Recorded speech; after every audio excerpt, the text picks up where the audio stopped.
زمین کب روتی ہے؟ جب عورتیں 3 گناہ شوق سے کرتی ہے۔ یہ 3 گناہ کبھی نہ کرنا۔ بسم اللہ الرحمن الرحیم۔ ناظرین، زمین و آسمان سب اس مالک کی دو جہاں کے بنائے ہوئے ہے۔ آسمان اور زمین کی بھی جذبات ہوتے ہیں۔ اکثر آپ نے سنا ہوگا آج تو آسمان بھی رو رہا ہے۔ اللہ تعالیٰ نے اس دنیا میں کم و بیش 18,000 مخلوقات کو پیدا کیا ہے۔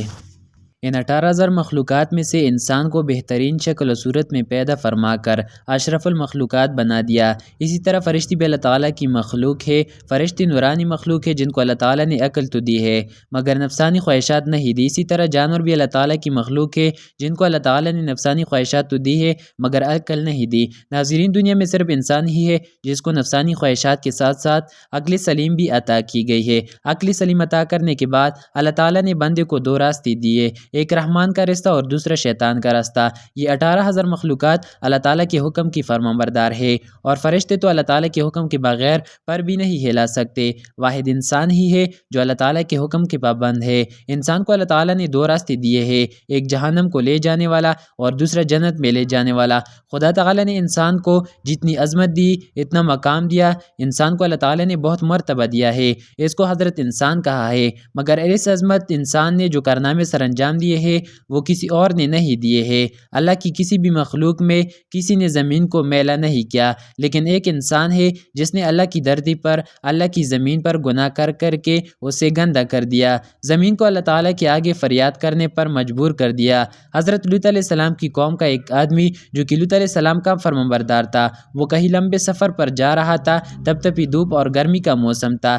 جاتے جاتے راستے میں ایک درخت آیا تو وہ شخص درخت کی چھاؤں میں سو گیا۔ جیسے ہی سویا تو خواب کی دنیا میں اس نے دیکھا کہ زمین زاروں قطار رو رہی ہے۔ زمین کو روتے ہوئے اس نے دیکھا۔ اس نے کافی کوشش کی پوچھنے کی، کس چیز نے تجھے رونے پر مجبور کر دیا؟ زمین نے کہا، تو اپنی رہبر سے جا کر پوچھ لینا، یعنی لوط علیہ السلام سے پوچھ لینا کہ میں کیوں زاروں قطار رو رہی ہوں۔ وہ شخص الٹے پاؤں واپس گیا اور لوط علیہ السلام سے جا کر کہا، میں نے خواب میں زمین کو روتے ہوئے دیکھا ہے، فریاد کرتے ہوئے دیکھا ہے۔ میں وجہ پوچھنا چاہتا ہوں کہ آخر زمین کیوں رو رہی تھی؟ یہ سنتے ہی لوط علیہ السلام کی آنکھوں سے آنسو روا ہو گئے۔ آپ علیہ السلام کہنے لگے کہ میری قوم کے ناپاک گناہوں کی وجہ سے زمین رو رہی ہے۔ میری قوم کی گناہوں نے زمین کو ناپاک کر دیا ہے۔ میری قوم کا ہر شخص گناہوں کی دلدل میں پھنس چکا ہے۔ جب کسی امت کے لوگ ایک گناہ پر دوسرا گناہ اس کے اوپر گناہ کرتے ہیں تو زمین رو کر اللہ تعالیٰ سے فریاد کرتی ہے اور کہتی ہے کہ اے میرے مالک، تیری مخلوق کو کیا ہو گیا جو حضرت انسان بن کر اس دنیا میں آیا تھا اور کیڑوں سے بھی بدتر ہو گیا ہے اور تیری نافرمانیاں کر کر کے زمین کو ناپاک کر دیا۔ حضرت شیخ عبدالقادر جیلانی رحمۃ اللہ علیہ فرماتے ہیں کہ لوگوں، کیا تم جانتے ہو کہ زمین کب روتی ہے؟ زمین تب روتی ہے جب تمہارے گھر کی عورتیں 3 گناہ کرتی ہے۔ تمہاری گھر کی عورتوں کی 3 گناہ زمین کو رونے پر مجبور کر دیتے ہیں۔ پوچھا گیا، حضرت وہ 3 گناہ کون سے ہیں؟ فرمانے لگے کہ جس کی وجہ سے زمین روتی ہے وہ زنا ہے، وہ زنا ہے۔ جب ایک مرد اور عورت بدکاری کا ارتکاب کرتے ہیں تو جب مرد اور عورت غسل کرتے ہیں اور وہ پانی جب زمین کو چھوتا ہے تو زمین روتی ہے اور کہتی ہے کہ اے مالک، تیری مخلوق کو کیا ہو گیا جو کیڑوں سے بدتر زندگی گزار رہے ہیں؟ فرمایا، گڑھ کے کیڑوں سے اتنی بدبو نہیں آتی جتنی بدبو زانی مرد اور زانی عورت سے زمین کو آتی ہے۔ زانی عورت اور زانی مرد پر جسم کا ہر حصہ لعنت کرتا ہے، ہر بال لعنت کرتا ہے۔ ایک روایت میں ہے کہ شب معراج میں حضور نبی کریم صلی اللہ علیہ وسلم کو جہنم میں ایسے لوگوں کا مشاہدہ کرایا گیا جن کے سامنے ایک ہانڈی میں پکا ہوا گوشت رکھا ہوا ہے اور دوسری ہانڈی میں گلا سڑا ہوا گوشت رکھا ہوا ہے۔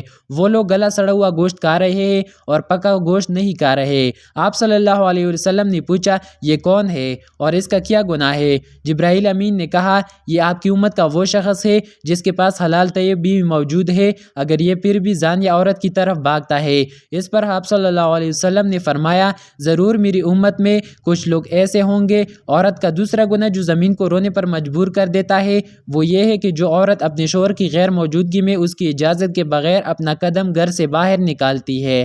جب عورت گھر سے قدم باہر رکھتی ہے تو زمین رو کر کہتی ہے کہ اے نادان عورت، کاش تو جان لیتی کہ شوہر کا مقام و مرتبہ کتنا ہے، کاش تو جان لیتی کہ شوہر کی غیر موجودگی میں اس کی اجازت کے بغیر گھر سے باہر نکلنے کی سزا کتنی ہے، تو گھر میں پڑی پڑی مر جاتی لیکن قدم باہر نہ نکالتی۔ بیوی کے شوہر کی اجازت کے بغیر نکلنا حرام ہے۔ اگر عورت ایسا کرے گی اور بغیر کسی شرعی عذر کے کرے گی تو نافرمان کہلائے گی۔ عورت اپنے گھر والوں سے حصول علم کے لیے گھر سے باہر جا سکتی ہے۔ تیسرا گناہ جب زمین روتی ہے وہ یہ ہے کہ جب عورت پاؤں میں گھنگرو باندھ کر غیر مردوں کے سامنے ناچتی ہے۔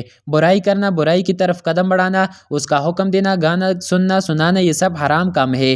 قرآن مجید میں ارشاد ہوا ہے جس کا ترجمہ یہ ہے، اور لوگ ایسے بھی ہیں جو ان باتوں کے خریدار بنتے ہیں، یہ بات اللہ کی یاد سے گمراہ کرنے والی ہے۔ حضرت جابر رضی اللہ تعالیٰ عنہ سے روایت ہے کہ نبی کریم صلی اللہ علیہ وسلم نے ارشاد فرمایا، ناچ گانا انسان کو اتنا جلدی منافق بنا دیتا ہے جیسے پانی کیتی کو بڑھاتا ہے۔ تو ناظرین، یہ وہ 3 گناہ تھے جو زمین کو رونے پر مجبور کرتے ہیں۔ اللہ پاک ہم سب کو ایسے گناہوں سے بچنے کی توفیق عطا فرمائے، آمین۔ ناظرین، اگر آپ کو ہماری ویڈیو اچھی لگی ہو تو اسے لائک کریں اور مزید ایسی اسلامی ویڈیوز کے لیے ہمارے چینل کو لازمی سبسکرائب کریں تاکہ ہر نئی آنے والی ویڈیو آپ تک پہنچتی رہے، اور کمنٹ باکس میں ایک پیارا سا کمنٹ لازمی کیا کرے۔ اللہ آپ کا حامی و ناصر ہو۔ شکریہ۔